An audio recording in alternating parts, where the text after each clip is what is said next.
Hello student, YouTube के हमारे इस चैनल में आप सभी लोगों का स्वागत है।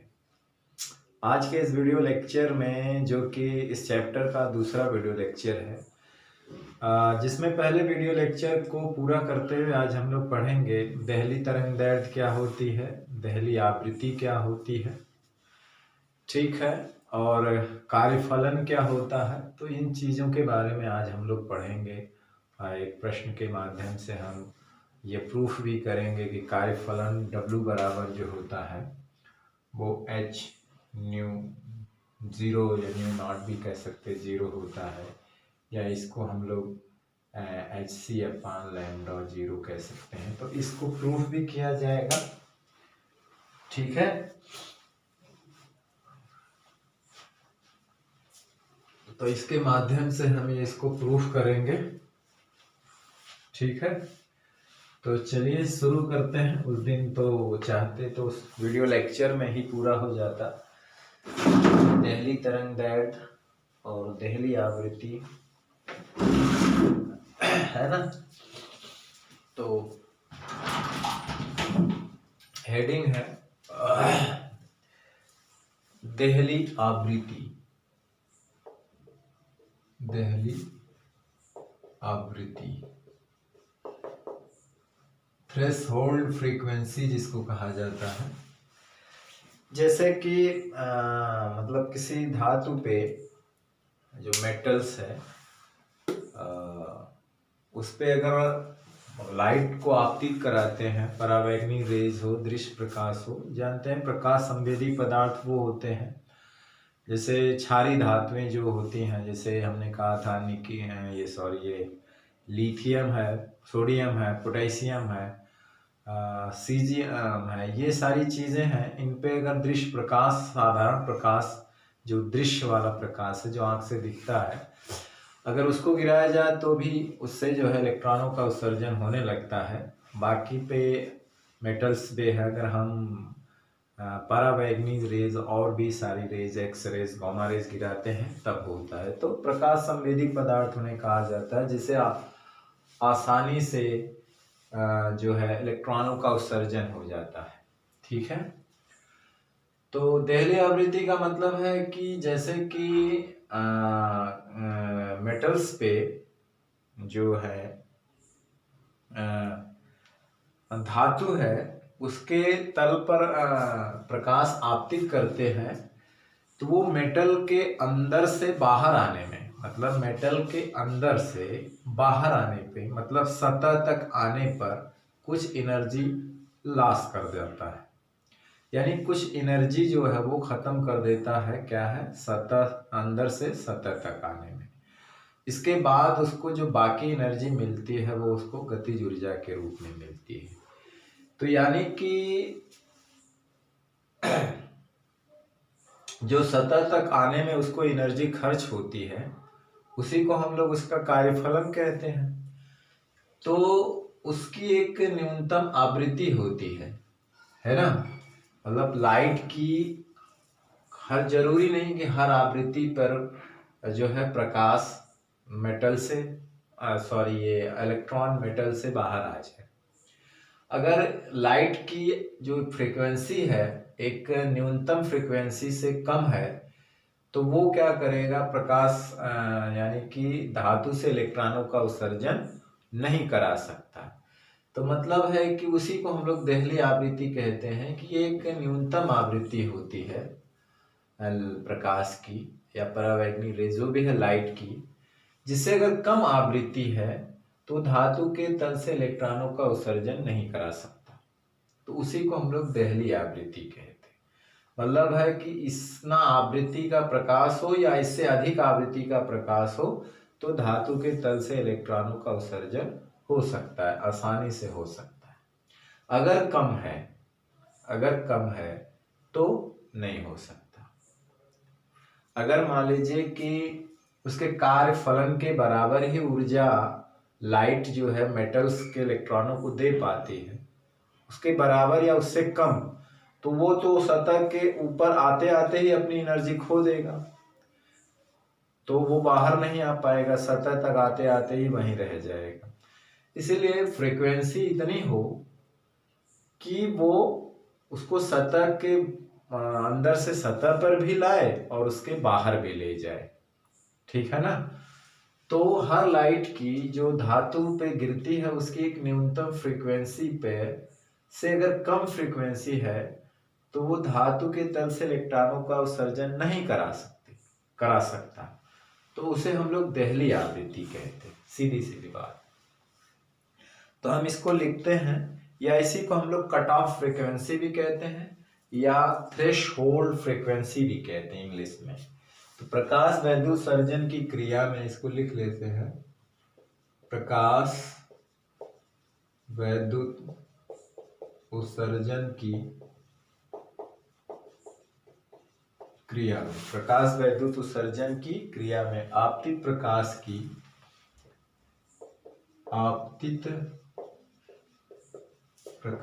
की वह न्यूनतम आवृत्ति, जो आपतित प्रकाश है वो जो भी हो, सादा दृश्य हो, परावैगनी हो, जो भी प्रकाश हो, तो आपतित प्रकाश की न्यूनतम आवृत्ति मतलब वह न्यूनतम आवृत्ति जिससे कम आवृत्ति का प्रकाश, मतलब इससे अगर कम हो तो जिससे कम आवृत्ति का प्रकाश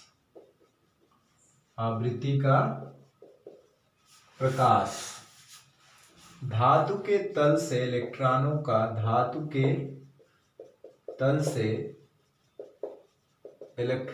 का उत्सर्जन न करा सके। प्रकाश वैद्युत उत्सर्जन की क्रिया में आपतित प्रकाश की वो न्यूनतम आवृत्ति जिससे कम आवृत्ति का प्रकाश धातु के तल से इलेक्ट्रॉनों का उत्सर्जन न करा सके, देहली आवृत्ति कहलाती। देहली आवृत्ति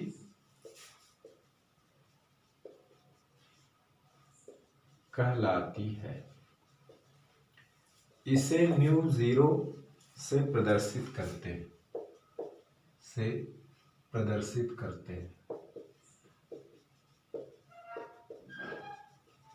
न्यू नॉट भी कह सकते हैं इसको, न्यू जीरो से प्रदर्शित करते हैं, ठीक है ना।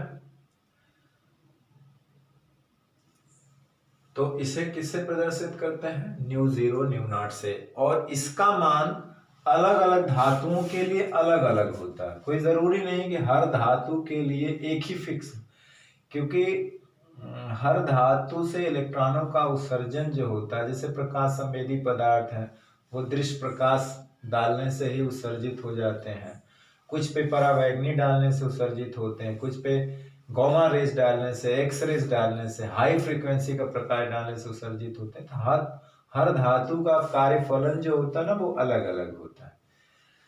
तो कहने का मतलब यह है कि इसका जो मान होता है अलग अलग धातुओं के लिए अलग अलग होता है। इसका मान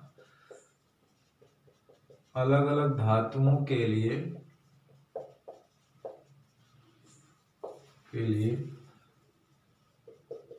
अलग अलग होता है।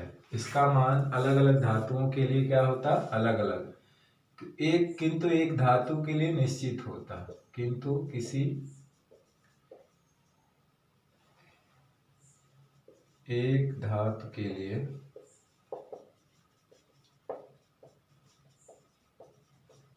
निश्चित होता है, ठीक है। अभी अगर सिंपली इसकी बात करें तो इसका फार्मूला देहली आवृत्ति का हम जब प्रूफ करेंगे तो वहां लिख देंगे। अभी सिंपली परिभाषा है, ठीक है ना, कि न्यू नॉट या न्यू जीरो बराबर क्या होता। अब हम इसी के क्रम में जो है पढ़ते हैं देहली तरंगदैर्घ्य।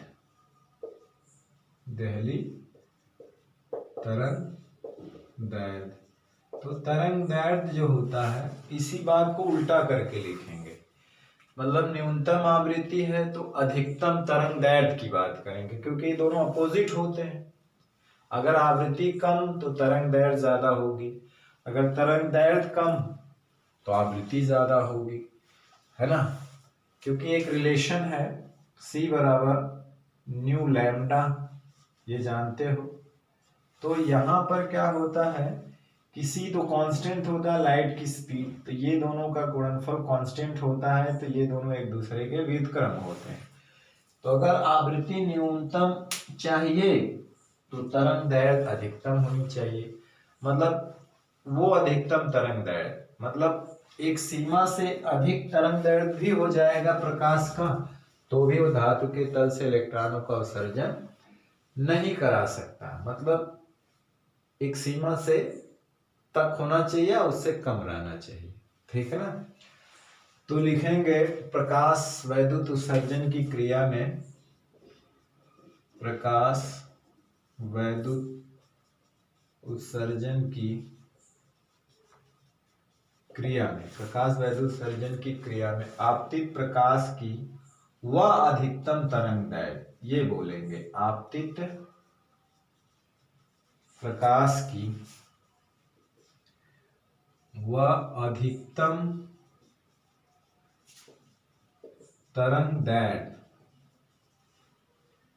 जिससे अधिक तरंग दैर्घ्य का प्रकाश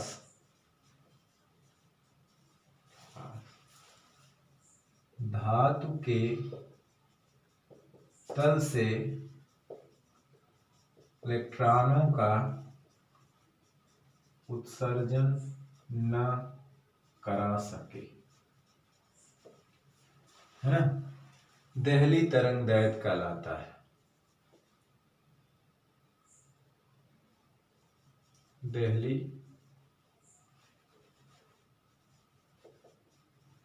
तरंग दैर्घ्य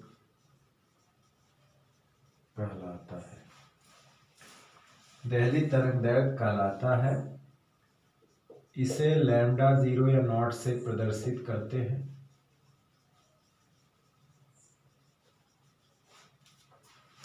इसका भी मान वही, उसके लिए इसका मान अलग अलग धातुओं के लिए अलग अलग होता के लिए अलग अलग होता है। किसी एक धातु के लिए इसका मान निश्चित होता है, इसका मान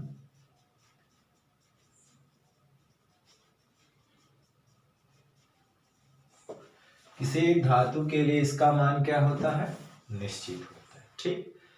तो ये दोनों डिफिनीशन जो है एक नंबर में अक्सर पूछ ली जाती है एग्जाम में, तो ये मोस्ट इंपॉर्टेंट क्वेश्चन है।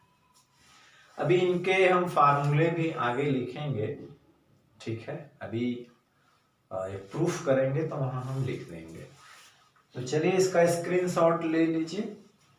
तो सिंपल था, देहली आवृत्ति क्या है, देहली तरंग दैर्घ्य क्या है, ठीक है। मतलब है ये आवृत्ति की एक न्यूनतम सीमा है और ये अधिकतम सीमा है कि इससे कम आवृत्ति या इससे अधिक तरंग दैर्घ्य का प्रकाश धातु के तल पर अगर गिरता है तो वो इलेक्ट्रॉनों का उत्सर्जन नहीं करा सकता, यानी कराने के लिए एक सीमा होती, उतना ही आवृत्ति का प्रकाश चाहिए या उतनी तरंग दैर्घ्य का प्रकाश चाहिए होता। ये धातु के कार्यफलन पर डिपेंड करता है, वही आगे हम लोग पढ़ेंगे कि हर धातु का कार्यफलन भी अलग अलग होता है, किसी का कम होता है। जैसे जितनी भी क्षारीय धातुएं हैं उनका कार्यफलन कम होता है, उसमें दृश्य प्रकाश, है ना, अधिक आवृत्ति की जरूरत नहीं होती है, कम ही आवृत्ति के प्रकाश पे वो इलेक्ट्रॉनों का उत्सर्जन हो जाता है। तो वो धातु पे डिपेंड करता है ना। लेकिन किसी एक धातु के लिए इनके मान फिक्स होते हैं। तो चलिए अगली हेडिंग है प्रकाश वैद्युत कार्यफलन, वर्क फंक्शन जिसको कहते हैं, W से प्रदर्शित करेंगे या किताबों में फाई से इसको दिखाया जाता है, W या फाई, ठीक। तो अगली हेडिंग हमारी है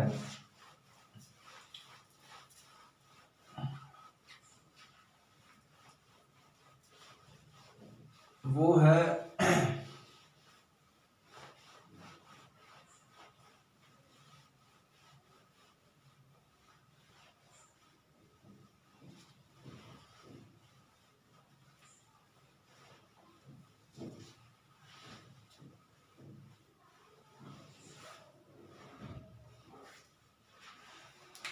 प्रकाश वैद्युत कार्यफलन, प्रकाश वैद्युत, इसकी भी डिफिनीशन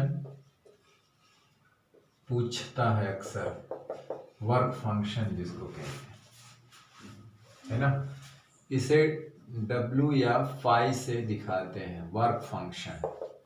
ठीक है, हम W से दिखाएंगे। तो वर्क फंक्शन क्या होता है? प्रकाश वैद्युत के उत्सर्जन की क्रिया में, प्रकाश वैद्युत के उत्सर्जन की क्रिया में किसी धातु के तल से इलेक्ट्रॉनों को उत्सर्जित करने के लिए एक न्यूनतम ऊर्जा की आवश्यकता होती है ना। मतलब है कि वो लाइट उस पे आपतित होती है, वो उसको एक्सेप्ट करते हैं, अवशोषित करते हैं और उस ऊर्जा को लेकर के वो बाहर आते हैं। तो अंदर से, धातु के अंदर से सतह तक आने में कुछ ऊर्जा लॉस कर देते हैं। तो जो ऊर्जा लॉस कर देते हैं उसी को धातु का कार्यफलन कहा जाता है। जो ऊर्जा लॉस कर देते हैं उसी को क्या कहा जाता है? धातु का कार्यफलन है। तो उसी को धातु का कार्यफलन कहते हैं और जिसको W या फाई से दिखाते हैं। ठीक है ना। तो ये है प्रकाश वैद्युत कार्यफलन। और हर धातु का कार्यफलन एक ही नहीं होता, अलग अलग होता है। हर धातु का कार्यफलन क्या होता है? अलग अलग होता है। ये नहीं कि सभी का कार्यफलन जो है एक ही हो, नहीं, सबका क्या होता है? अलग अलग होता है। तो लिखेंगे प्रकाश वैद्युत उत्सर्जन की क्रिया में, ये कॉमन वर्ड है, प्रकाश वैद्युत उत्सर्जन की क्रिया में लिखेंगे क्या कि प्रकाश वैद्युत उत्सर्जन की क्रिया में धातु के तल से इलेक्ट्रॉनों के उत्सर्जन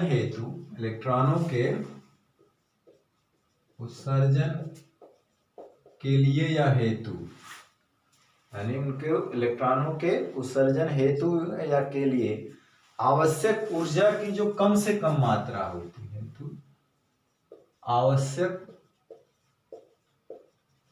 ऊर्जा की न्यूनतम मात्रा को आवश्यक ऊर्जा की न्यूनतम मात्रा को क्या कहा जाता है? धातु का प्रकाश वैद्युत कार्यफलन कहते हैं। को धातु का प्रकाश वैद्युत क्या कहते हैं? प्रकाश वैद्युत कार्यफलन कहते हैं।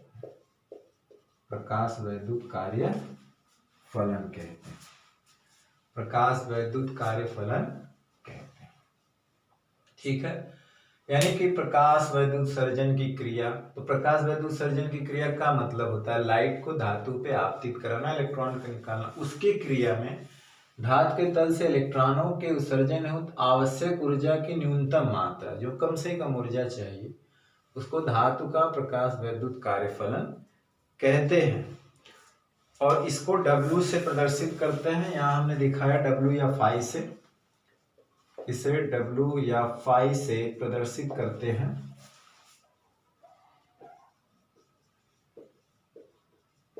और ये ऊर्जा है तो इसका मात्रक जूल होगा। ठीक है ना। तो इसका मात्रक कोई जरूरी नहीं, मात्रक जूल होता है। अलग अलग धातुओं के लिए इसका मान अलग अलग होता है। अलग अलग धातुओं के लिए इसका मान अलग अलग होता है। किसी एक धातु के लिए इसका मान निश्चित होता है। किसी एक धातु के लिए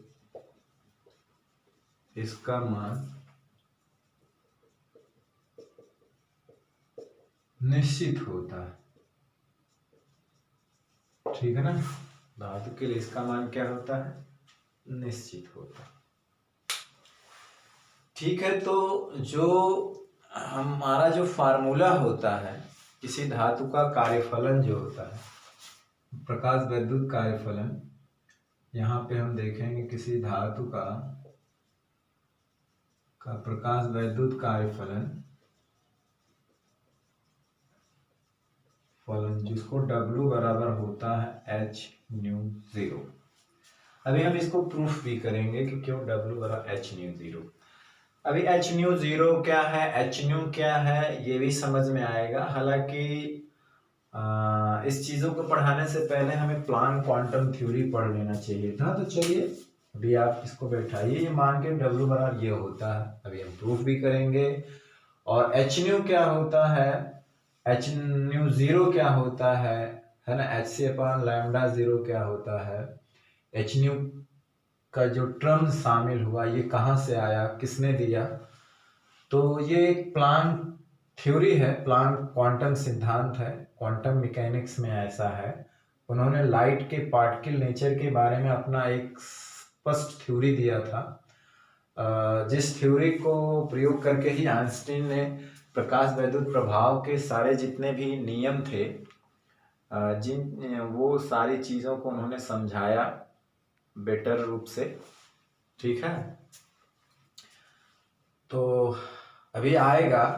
तो यहाँ पे न्यू 0 या इसको ऐसे भी लिखा जा सकता है HC अपॉन लैम्डा नॉट। ऐसा क्यों लिखा जा सकता है, क्योंकि हम लोग जानते हैं चूंकि C बराबर होता है न्यू लैम्डा, तो इसलिए यहाँ पे हम लिख सकते हैं यहाँ पे न्यू 0 लैम्डा 0। तो न्यू 0 के हिसाब से यहाँ पे C लैम्डा नॉट या 0 ऐसा लिख सकते हैं। ठीक है, तो ये होता है। अभी कैसे आएगा ये भी हम लोग देखेंगे यहाँ पे। ठीक है, तो चलिए, तो इसका स्क्रीनशॉट ले लीजिए, हम देखते हैं। थोड़ा कैमरा जो है ये सीधा कर दें कुछ।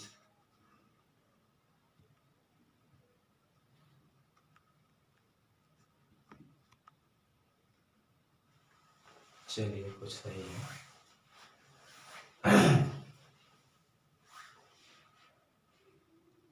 तो हालांकि बोर्ड थोड़ा सा हमारा कुछ तिरछे यहाँ पे लगा हुआ है, इसलिए कुछ कट दिखता है वहां पे।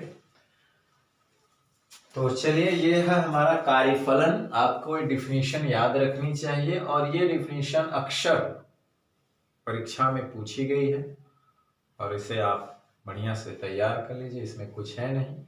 फर्क ये है कि धातु के तल से इलेक्ट्रॉनों के लिए जो न्यूनतम ऊर्जा चाहिए, जो आवश्यक ऊर्जा होती है, उसी को हम लोग धातु का कार्यफलन कहते हैं, जो हर धातु के लिए अलग अलग होती है। ये नहीं कि सबके लिए एक ही हो, इसीलिए कार्यफलन सभी धातुओं का अलग होता है। थ्रेशोल्ड फ्रीक्वेंसी जिसको कहते हैं, मतलब पहली आवृत्ति, पहली तरंग दैर्ध्य सबकी अलग अलग होगी, लेकिन किसी एक की बात करें तो ये तीनों सब किसी एक के लिए फिक्स होते हैं।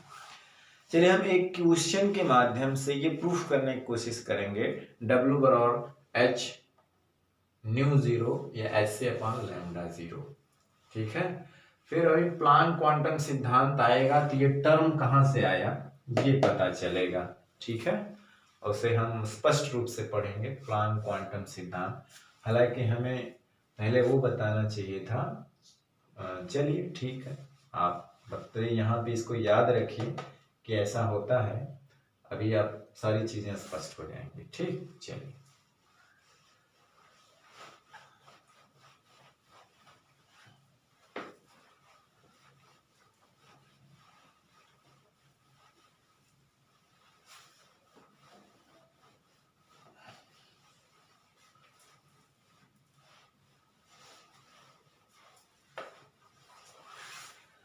प्रश्न यह है कि उसमें है कि प्रकाश वैद्युत उत्सर्जन की क्रिया में आपतित प्रकाश की आवृत्ति और उत्सर्जित इलेक्ट्रॉनों की अधिकतम गतिज ऊर्जा के बीच एक ग्राफ खींचना, मतलब एक अनुमानित वक्र खींचना, और उस वक्र में हमको देहली आवृत्ति, कार्यफलन सबको इंडिकेट करना है, और उसे सिद्ध करना है W बराबर h न्यू 0।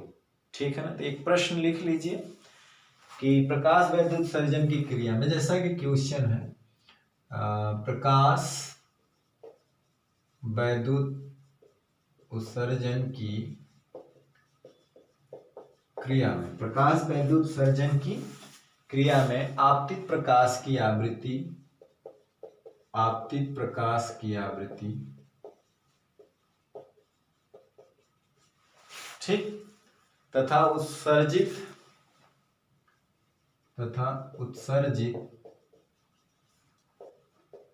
इलेक्ट्रॉनों की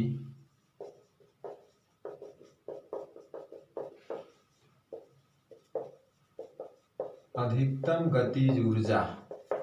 अभी हमने उसको शुरू में लिखा था कि E बराबर half M B max square equal to EV0, इस तरह का चीज आई थी, है ना, जब हम लोग कट ऑफ पोटेंशियल पढ़े थे। अधिकतम गतिज ऊर्जा, आवृत्ति, अधिकतम गतिज ऊर्जा जिसको E कहते हैं, है ना, के बीच एक अनुमानित वक्र खींचिए, के बीच एक अनुमानित वक्र खींचिए, अनुमानित वक्र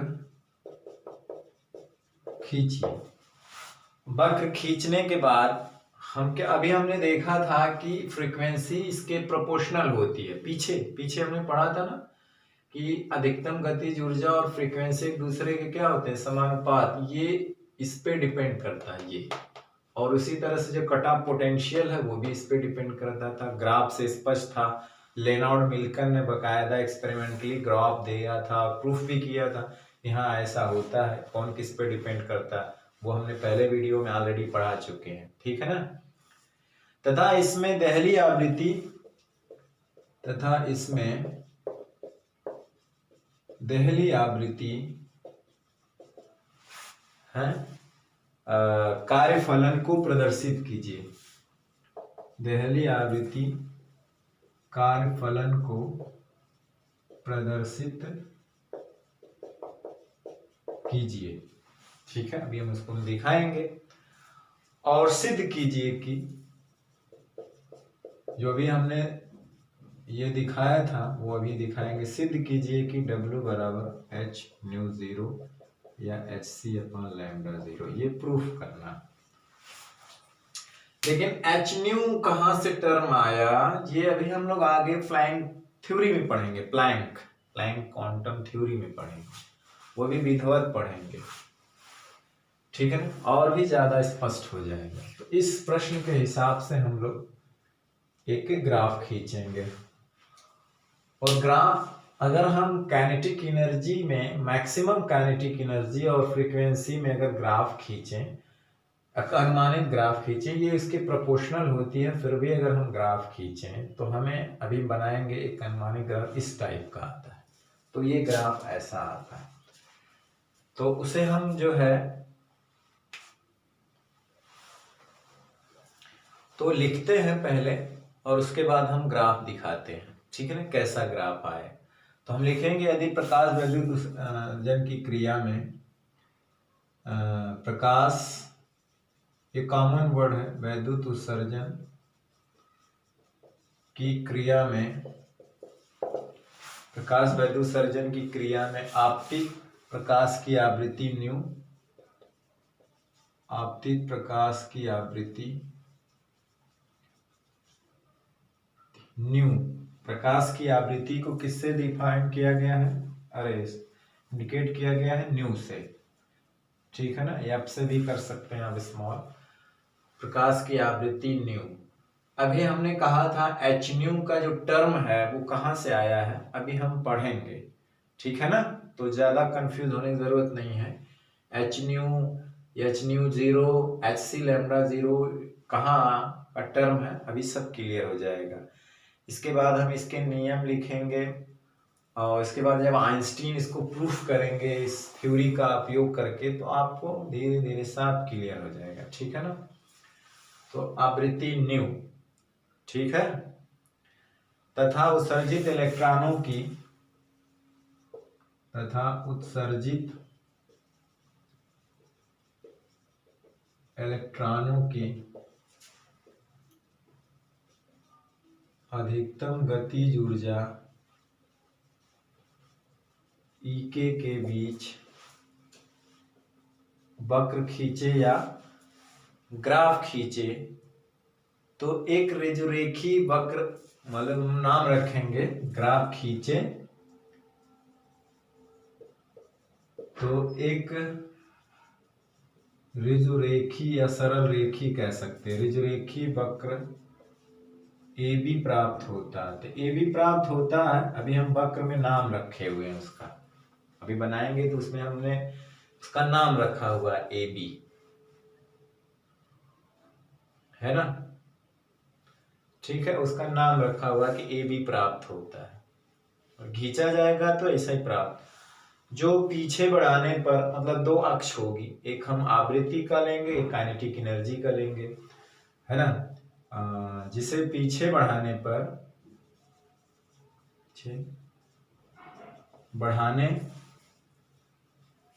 मतलब मिलता है, और जिसको हम पीछे बढ़ाएंगे तो वो आवृत्ति अक्ष को काटेगा और ऊर्जा अक्ष को काटेगा। तो हम लिखेंगे जिसे पीछे बढ़ाने पर आवृत्ति अक्ष को मान लेते हैं बिंदु C पर तथा ऊर्जा अक्ष को बिंदु D पर, कैपिटल D पर काटता है। ठीक है ना, कैपिटल D पर काटता है। ठीक है, तो हम ग्राफ बना देते हैं। यहाँ पे इतनी जगह बची हुई है, तो जैसे एक अक्ष ले रहे हैं, फिर इसका स्क्रीनशॉट ले लीजिए। ये y अक्ष है, छोटा पड़ जाएगा, हालांकि ठीक है। अब इसका स्क्रीनशॉट ले लीजिए, इसको मिटा देता हूँ तो बढ़िया से बनाता।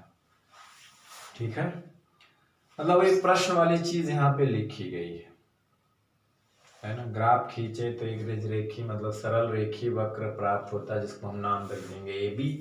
पीछे बढ़ाएंगे तो आवृत्ति अक्ष को मान लेते सी पे काटेगा, पीछे जाएगा तो जो ऊर्जा अक्ष है उसको डी पर काटेगा। इसे हम मिटा देते हैं, रद्द कर देते हैं। ठीक, चलिए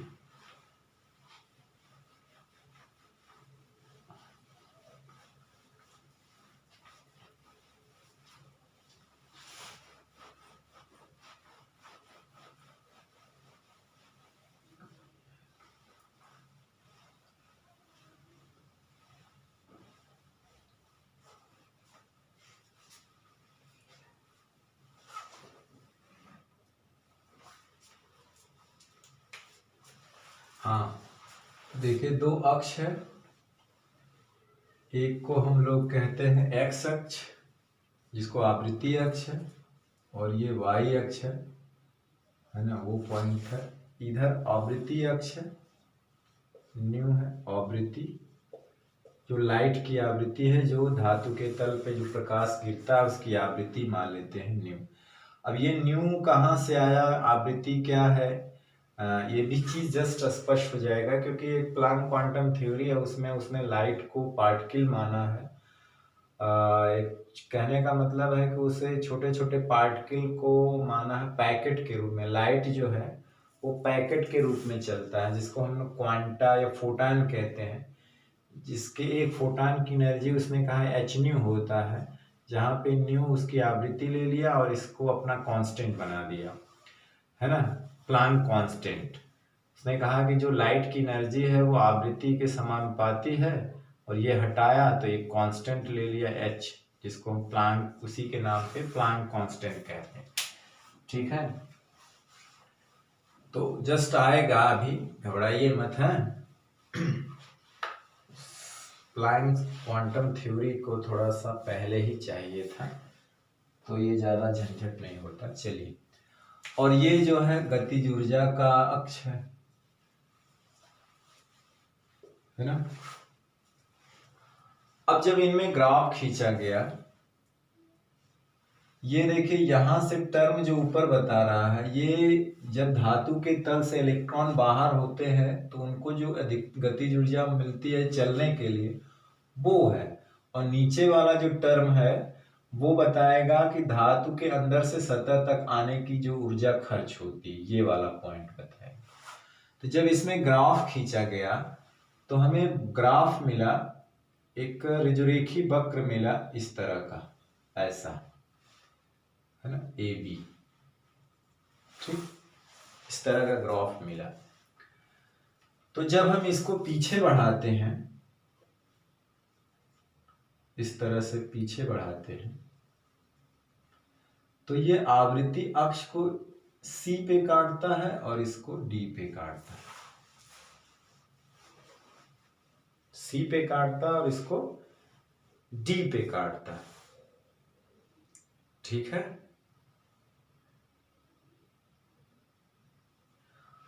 तो आवृत्ति अक्ष को ये जहां पे काटता है सी पे, इसको हम लोग जो है यहां तक की जो फ्रीक्वेंसी होती है उसी को न्यू जीरो कहा जाता है। और डी अक्ष को जो यहां से यहां तक जो दूरी होती है, मतलब ये जो डी पे काटा, यहां ये जो होता है यही कार्यफलन W होता है। ये वाली एनर्जी कार्यफलन होती है, क्योंकि इतनी एनर्जी लॉस होने के बाद जो इसके आगे मिलती है वो उसको काइनेटिक एनर्जी के रूप में मिलती है। और ये इसकी लाइट की न्यूनतम आवृत्ति होती है। इससे कम लाइट अगर आवृत्ति का लाइट गिराएंगे तो उत्सर्जन होगा ही नहीं होगा, है ना।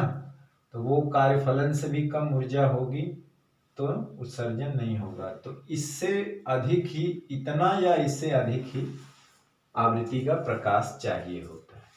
ठीक है, ये हमारा बन गया ग्राफ, इस तरह का आएगा। ठीक, आप थोड़ा सा ऐसे भी बना सकते हैं, वो नहीं, मतलब ग्राफ का एक मॉडल है, एक तरह से अनुमानित वक्र ऐसे आता है। अब हम क्या करेंगे, ये एक रेखा है, तो एक रेखा का जो व्यापक समीकरण होता है उससे इसकी तुलना करेंगे। तो हम लिखेंगे इस वक्र की तुलना रेखा के समीकरण से करने पर, इस वक्र की तुलना रेखा के समीकरण, समीकरण कौन है, y बराबर mx प्लस माइनस c से करने पर। देखिए x, यहां पे आप देखेंगे कि एक रेखा का जो जनरल समीकरण होता है वो होता है y बराबर mx प्लस माइनस c। यहाँ पे यम जो होता है वो झुकाव होता है, एक्स एक्स के साथ झुकाव होता है, मतलब टेंजेंट होता है। यम बराबर टेन थीटा भी होता है कि वो रेखा एक्स एक्स से कितनी कोण पे झुकी हुई है। ठीक है, और सी क्या होता है, वाई अक्ष पे अंतःखंड होता है। वाई अक्ष पे क्या होता है, अंतःखंड। जैसे कहने का मतलब है अगर रेखा ऐसे आ रही हो और एक ऐसे आ रही हो, तो ये वाला खंड जो कहलाता है वो अंतःखंड, ये पॉजिटिव होगा, और ये जब मूल बिंदु से नीचे आएगा तो ये क्या होगा, नेगेटिव होगा, है ना। तो यहाँ पे माइनस हम यूज करेंगे क्योंकि अंतःखंड यहाँ पे नेगेटिव हो रहा है, नीचे हो रहा है। ठीक है,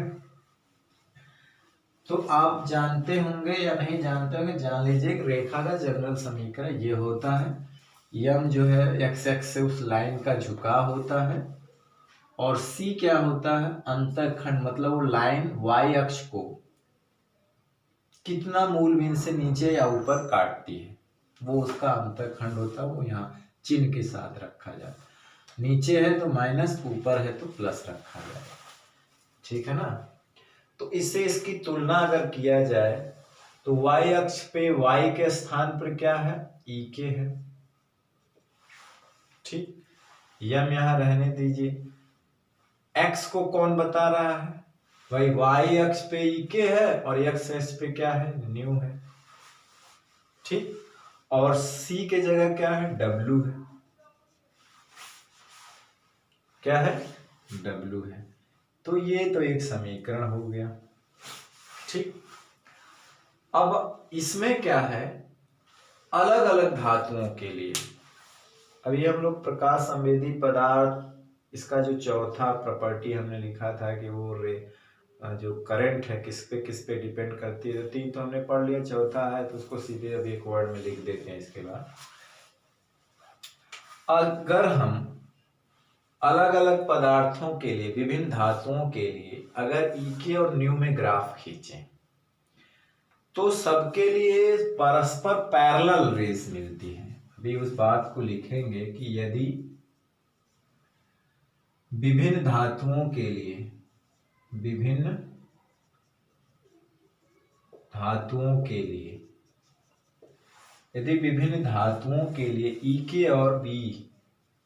ईके और न्यू के बीच, बी नहीं न्यू के बीच ग्राफ खींचे या वक्र खींचे तो सभी वक्र परस्पर समांतर प्राप्त होते हैं। तो सभी वक्र परस्पर समांतर प्राप्त होते हैं।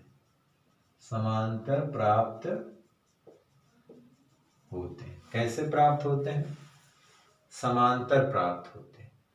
अभी हम खींच के दिखाएंगे। अर्थात सभी वक्रों का जो ढाल होता है, यानी जो यम होता है, जो झुकाव होता है, जो स्लोप होता है, जो टेंजेंट होता है, जो प्रवणता होती है, इसी को कई नाम से जानते हैं। झुकाव, टेंजेंट, ढाल, प्रवणता, इसको टेन थीटा भी कहा जाता है। यम इक्वल टू टेन थीटा। तो सब पैरेलल होते हैं, जिसका मतलब सब पैरेलल होंगे तो सबका झुकाव क्या होगा? मतलब एक ही होगा। यानी पैरेलल का मतलब होगा इस तरह की लाइन अगर सबके लिए आएगी, है ना, इस तरह की लाइन अगर आएगी तो सबके लिए होगा।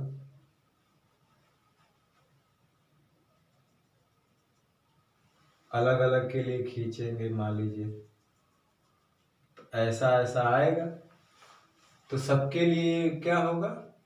सेम होगा। लेकिन न्यू जीरो का मान देखें, सबके लिए क्या होगा? अलग अलग होगा, है ना। और डब्लू का मान भी सबके लिए अलग अलग होगा, एक के लिए यहाँ, एक के लिए यहाँ होगा, ठीक। लेकिन सबके लिए झुकाव क्या होगा? समान होगा, है ना। तो सभी वक्र परस्पर समांतर प्राप्त होते हैं। तो पैरेलल है तो झुकाव तो सेम होगा, मतलब जो उसका टेंजेंट है, जो प्रवणता है, जो ढाल है, यम है जिसको दिखाते हैं, वो सबके लिए सेम है। तो इसका मतलब सबके लिए वो कांस्टेंट है। तो उसी कांस्टेंट को हम लोग एच मान लेते हैं, जिसको हम प्लैंक कांस्टेंट कहते हैं। इसीलिए हमने कहा था कि प्लैंक का नियम थोड़ा सा पहले पूरी विधिवत पढ़ा देना चाहिए था कि what is Planck quantum theory, और उसने अपनी थ्योरी में क्या क्या बोला और कैसे क्या किया, उसके बाद ही ज़्यादा और समझ में आता है, ठीक है। तो पर हम जब उसको बताएंगे तो इसको रिकॉल करेंगे फिर। तो परस्पर समांतर प्राप्त होते हैं, अर्थात सभी वक्रों का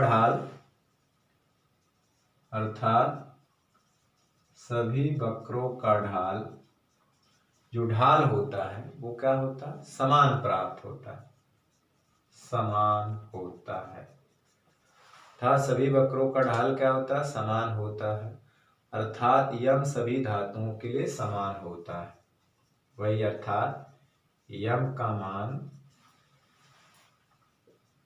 सभी धातुओं के लिए समान होता है, यानी नियत होता है। एक तरह से कहिए धातुओं के लिए समान होता है। अतः यम को क्या कह देते हैं हम लोग? एक नियतांक, जिसको हम लोग h मान लेते हैं। अतः यम को प्लैंक नियतांक,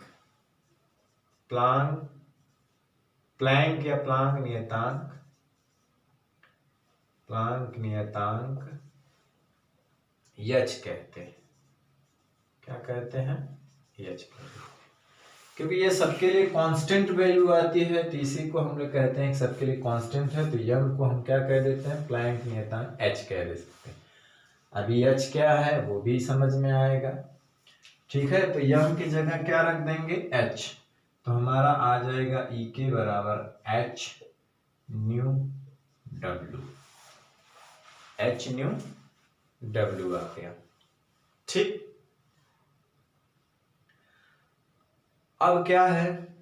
अब यहां पे कोई शर्त रखें, यदि न्यू नॉट के बराबर होगा, यहां पे लिख देंगे कि यदि nu equal to nu naught या न्यू जीरो, तो जब ये न्यू जीरो के बराबर है यहाँ पे, तो उस वक्त जो एनर्जी है ई के इस केस में, है ना, यहाँ बाकी तो एनर्जी इससे ऊपर है ना, इस केस के लिए जो है वो कितना है, ई के बराबर कितना है, डब्ल्यू,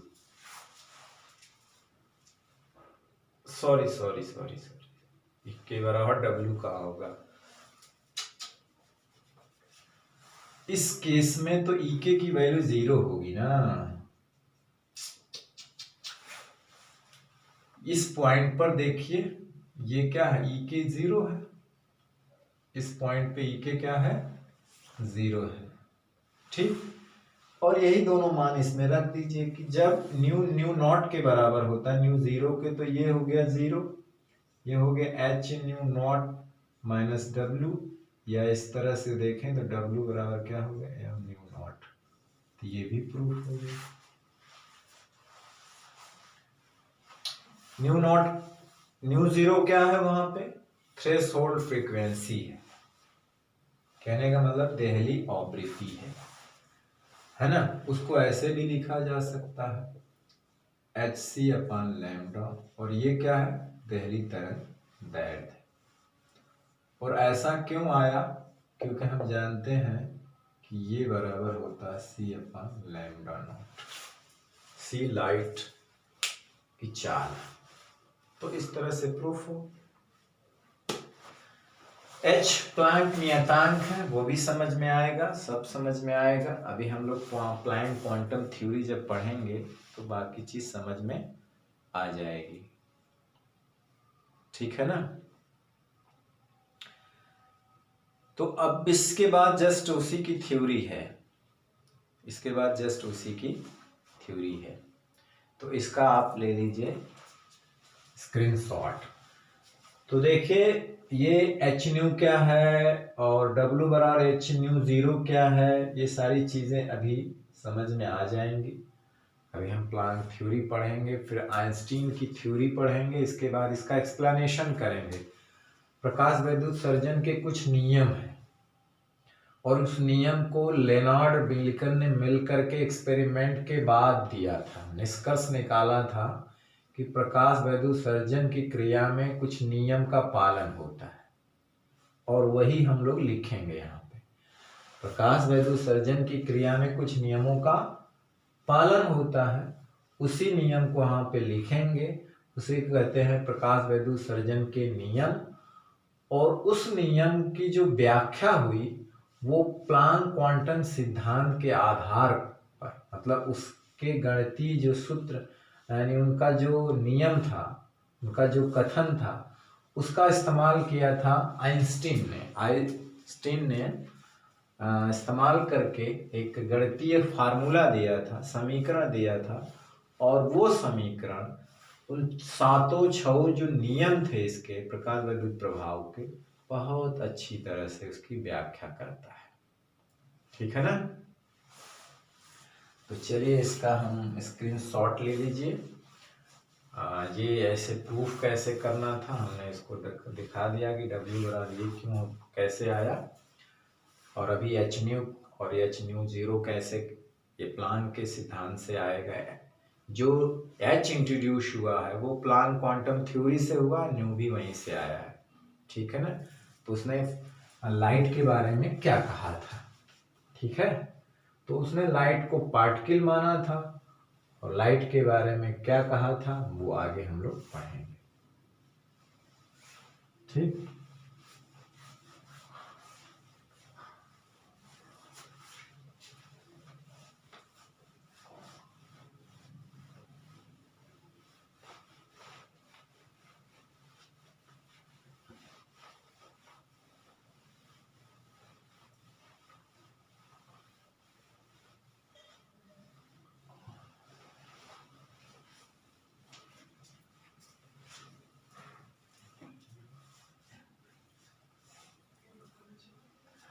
अब चलिए हम लिखते हैं, हेडिंग है प्रकाश वैद्युत उत्सर्जन या प्रभाव या प्रकाश वैद्युत उत्सर्जन के नियम, है ना। प्रकाश वैद्युत उत्सर्जन के नियम, प्रकाश वैद्युत उत्सर्जन के नियम, प्रकाश वैद्युत उत्सर्जन के नियम। मतलब एक्सपेरिमेंटली जो लेनार्ड ने और मिल्कन ने मिल करके, वैज्ञानिक लेनार्ड मिल्कन ने प्रकाश वैद्युत प्रभाव के संबंध में जो प्रयोग से जो प्रेक्षण निकाला, उसके आधार पर उन्होंने कुछ नियम दिए, है ना। एक्सपेरिमेंट, प्रयोग के आधार पर उसने कुछ प्रेक्षण निकाला, उस प्रेक्षण को उसने नियमबद्ध कर दिया, कुछ नियमों में बांट दिया कि हमने ये देखा कि ये होता है, ठीक है ना, ऐसे नियम बना दिया। लेकिन उसकी व्याख्या नहीं कर पाए। व्याख्या किया आइंस्टीन ने, वो भी बिना प्रयोग के, बल्कि थ्योरेटिकली व्याख्या कर दिया सफलतापूर्वक, जिसके लिए आइंस्टीन को 1905 में नोबेल पुरस्कार भी मिला था, है ना। और भी आगे और वैज्ञानिकों को मिला था, चर्चा करेंगे। तो नियम क्या है, वो सारी चीज उसके एक्सपेरिमेंट पर आधारित है। तो लिखेंगे वैज्ञानिक लेनार्ड तथा मिल्कन ने, वैज्ञानिक लेनार्ड तथा मिल्कन ने प्रकाश वैद्युत प्रभाव के संबंध में, प्रकाश वैद्युत प्रभाव के संबंध में, प्रकाश वैद्युत प्रभाव के संबंध में किए गए प्रयोगों से, किए गए प्रयोगों से प्राप्त प्रेक्षणों या प्रयोगों के से प्राप्त प्रेक्षणों के आधार पर, प्राप्त प्रेक्षणों के आधार पर कुछ नियमों दिए, कुछ नियम दिए, है ना, जो प्रकाश वैद्युत प्रभाव के नियम कहलाते हैं, जो प्रकाश वैद्युत प्रभाव या उत्सर्जन के नियम कहलाते हैं, ठीक है ना। जो निम्नलिखित है, क्या है, जो निम्नलिखित,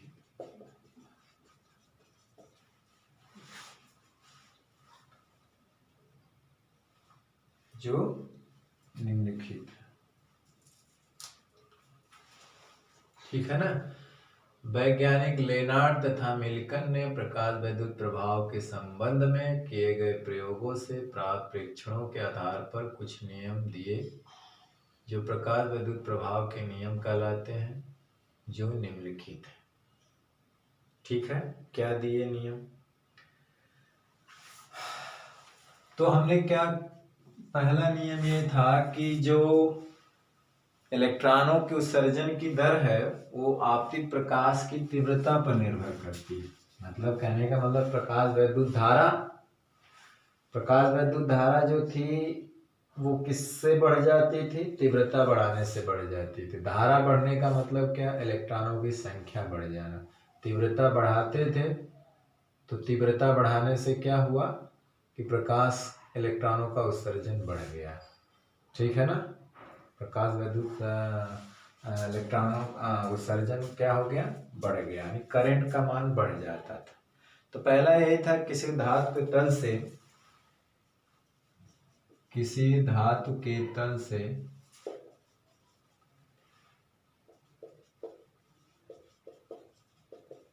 इलेक्ट्रॉनों के उत्सर्जन की दर जो थी वो आपतित प्रकाश की तीव्रता पर निर्भर करती है। आपतित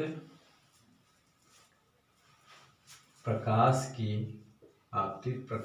के तीव्रता के समानुपाती होती है या तीव्रता पर निर्भर कर, तीव्रता के समानुपाती होती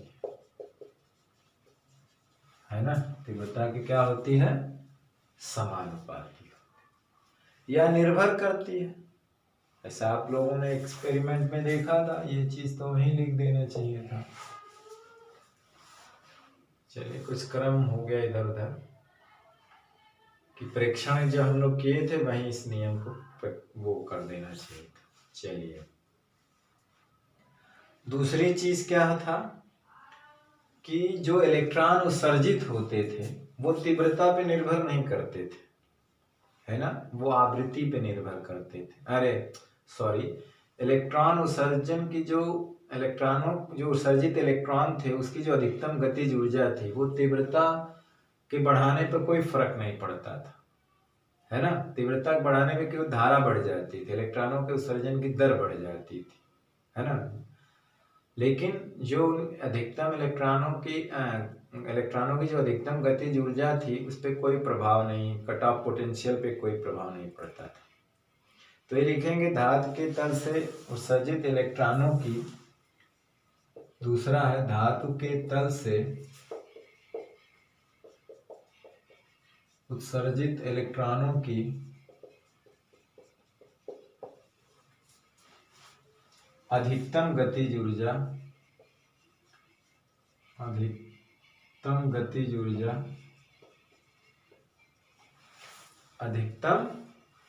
गतिज ऊर्जा आपतित प्रकाश की तीव्रता पर निर्भर नहीं करती। आपतित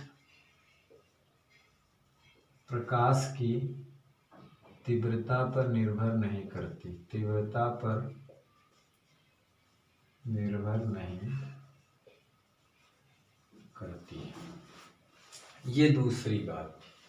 अभी इसी दोनों का उल्टा भी आप लिख सकते हैं, है ना। चार तो ऐसे ही हो जाएंगे। अब जैसे क्या है कि ऊपर वाली बात का उल्टा लिख दीजिए, इसकी बात का उल्टा लिख दीजिए। इलेक्ट्रॉनों के उत्सर्जन की दर आपतित प्रकाश के आवृत्ति पर निर्भर नहीं करती, है ना। ये भी बात तीसरी लिख सकते हैं। किसी धातु के तल से इलेक्ट्रॉनों के उत्सर्जन की दर, इलेक्ट्रॉनों के उत्सर्जन की दर आपतित प्रकाश के आवृत्ति पर निर्भर नहीं करती। आपतित प्रकाश की आवृत्ति पर निर्भर नहीं करती है, नहीं करती है। और दूसरे का उल्टा लिख दीजिए कि अधिकतम गतिज ऊर्जा जो है आपतित प्रकाश की आवृत्ति पर निर्भर करती है।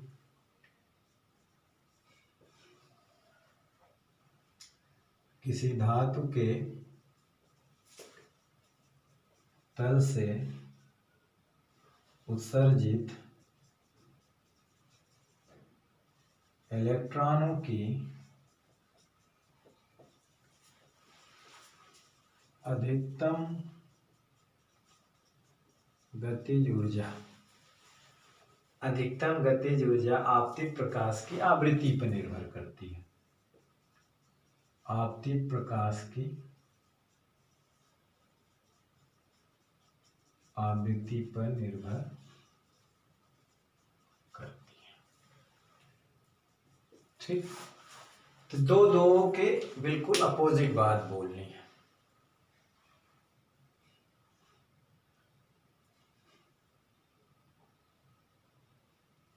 ठीक है। अब पांचवा ये है, आप सात भी बोल सकते। पांचवा ये है कि यदि आपतित प्रकाश की आवृत्ति देहली आवृत्ति से कम है या देहली तरंग दैर्ध्य से अधिक, यदि आपतित प्रकाश की आवृत्ति देहली आवृत्ति से कम है अथवा या देहली तरंग दैर्ध्य से अधिक है। आवृत्ति से कम है अथवा तरंग दैर्घ्य दहली तरंग दैर्घ्य से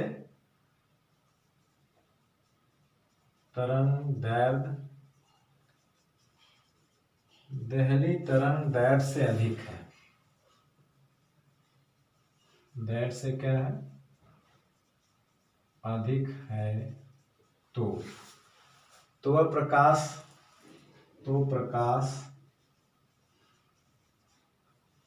धातु के तल से इलेक्ट्रॉनों का उत्सर्जन नहीं करा सकता। इलेक्ट्रॉनों का सर्जन नहीं करा सकता।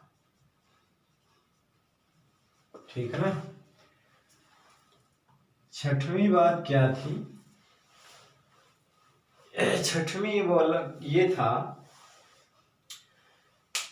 कि धातु के तल पर प्रकाश के आपतन में तथा धातु के तल से इलेक्ट्रॉन के उत्सर्जन में कोई समय नहीं लगता, यानी कोई समय पश्चात टाइम लैग नहीं होता। यानी धातु के तल पर प्रकाश के आपतन में, धातु के तल पर प्रकाश के आपतन में, धातु के तल पर प्रकाश के आपतन में तथा तल से इलेक्ट्रॉन के उत्सर्जन में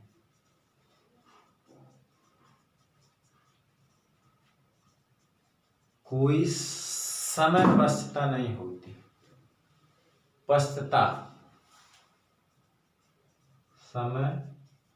पश्चता मतलब टाइम लैग, मतलब कोई समय नहीं लगता। प्रकाश गिरा, इलेक्ट्रॉन उत्सर्जित हो गया, समय पश्चता नहीं होती है। ये 6 मूल नियम थे उसके, जो उसके प्रेक्षण में देखे गए थे। उसके एक्सपेरिमेंट में निष्कर्ष निकालकर ये आया था कि ऐसा प्रभाव देखा गया। एक्सपेरिमेंट से ये प्रेक्षण निकल के आया, जिसको एक नियम में बद्ध कर दिया गया, जिसको प्रकाश वैद्युत उत्सर्जन के नियम या प्रभाव के नियम कहते हैं। ठीक है। और इन 6 की व्याख्या आइंस्टीन जो है करेंगे, वो भी प्लांक के क्वांटम सिद्धांत की सहायता लेकर। अब इसके बाद ही हम लोग पढ़ेंगे कि प्लांक का क्वांटम सिद्धांत था क्या। ठीक है। उसको अच्छी तरह से समझेंगे कि प्लांक का क्वांटम सिद्धांत क्या है, कैसे था। ठीक है। और आइंस्टीन ने उसकी व्याख्या कैसे की। ठीक है। तो आइंस्टीन की व्याख्या, फिर मतलब अपना एक समीकरण दिया, फिर इन 6 के नियम की व्याख्या आइंस्टीन द्वारा की गई है ना। और इसके बारे में कुछ और भी जानेंगे कि ये जो प्रकाश सर्जन की व्याख्या के लिए तरंग का सिद्धांत जो है वो विफल क्यों हो गया, है ना। तरंग का सिद्धांत जो है वो विफल क्यों हो गया, इसके बारे में जानेंगे। ठीक है। तो एक वीडियो लेक्चर हमें और बनाना पड़ेगा, थोड़ा सा, जो जिसमें हम लोग क्वांटम का सिद्धांत पढ़ेंगे, मतलब इसका प्लैंक क्वांटम सिद्धांत पूरी तरह से। फिर उसके आधार पे आइंस्टीन का सिद्धांत पढ़ेंगे, थ्योरी उसने क्या दी, अपना कोई समीकरण बनाया। फिर उसकी सहायता से 6 नियम की व्याख्या किया, ये 3 चीज। फिर एक चौथी चीज आती है कि तरंग सिद्धांत फेल क्यों हो गया समझाने, मतलब उसने प्रकाश वैद्युत उत्सर्जन के जो नियम थे उसे फेल क्यों कर गया, इसे समझाने में, इसकी व्याख्या करने में, सेटिस्फाई करने में। ठीक है। और प्लांक का क्वांटम सिद्धांत क्यों पास हो गया, इसको समझाने में। ठीक। इसके एक वीडियो के बाद फिर एक नई चीज शुरू होगी, matter wave, dual nature of matter, dual nature of light, इसी तरह से डुअल नेचर ऑफ मैटर जो डी ब्रॉगली इक्वेशन हम पढ़ेंगे, मैटर वेव की तरंग दैर्घ्य का फार्मूला। फिर उसके अस्तित्व को हम लोग प्रूफ करेंगे। जर्मर डेविसन और जर्मर दो नाम वैज्ञानिक थे जिनको उसके लिए नोबेल भी मिला था, और एक जेपी थॉमस थे जो जे थॉमसन के बेटे थे। उन्होंने भी इसको प्रूफ कर किया था कि जो मैटर होता है अगर मूव करता है यानी मूविंग अवस्था में, उससे एक वेव एसोसिएट होती है ना। तो उन्होंने भी बताया, जिसके लिए उन्हें भी नोबेल पुरस्कार दिया गया था। तो जबकि डी ब्रॉगली का केवल हाइपोथेसिस था और एक थ्योरेटिकली मैथमेटिकली इक्वेशन था, और बाद में वो एक्सपेरिमेंटली प्रूफ भी होकर आ गया। ठीक है, तो आज का वीडियो लेक्चर जो है हम यहीं समाप्त करते हैं। हालांकि इसके बाद वाले वीडियो लेक्चर में हम जो है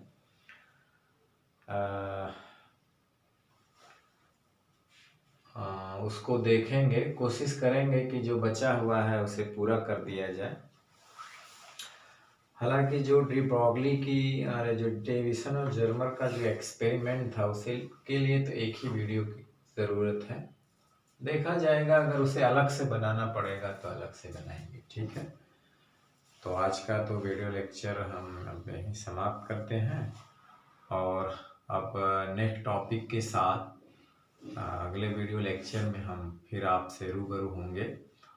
और मुझे आशा है कि आज हमने जो जो पढ़ा, जैसे कि देहली आवृत्ति, देहली तरंग दैर्घ्य, कार्यफलन, और प्रूफ करना है W बराबर एच न्यू ज़ीरो। अभी एच टर्म न्यू कैसे आया ये तो आगे वाले लेक्चर में प्रूफ हो, मतलब समझ में आएगा। और प्रकाश विद्युत सर्जन के नियम कितने थे? 6। ठीक है, और चलिए, हमें आशा है कि आपको ये समझ में आया होगा। ठीक, तो जितने लोग हैं जो मेरे इस लेक्चर को देखते हैं, सुनते हैं, पढ़ते हैं, जितने भी व्यूअर्स हैं, हालांकि ज़्यादा तो नहीं है, जो लोग अब तक मेरे चैनल को सब्सक्राइब नहीं किए हैं, तो प्लीज़ उनसे रिक्वेस्ट है कि कम से कम मेरे वीडियो को सब्सक्राइब कर लें। तो चलिए, नेक्स्ट टॉपिक के साथ अगले वीडियो लेक्चर में फिर मिलते हैं। तब तक पढ़ाई करते रहिए, पढ़ते रहिए। All the very best. Thank you very much.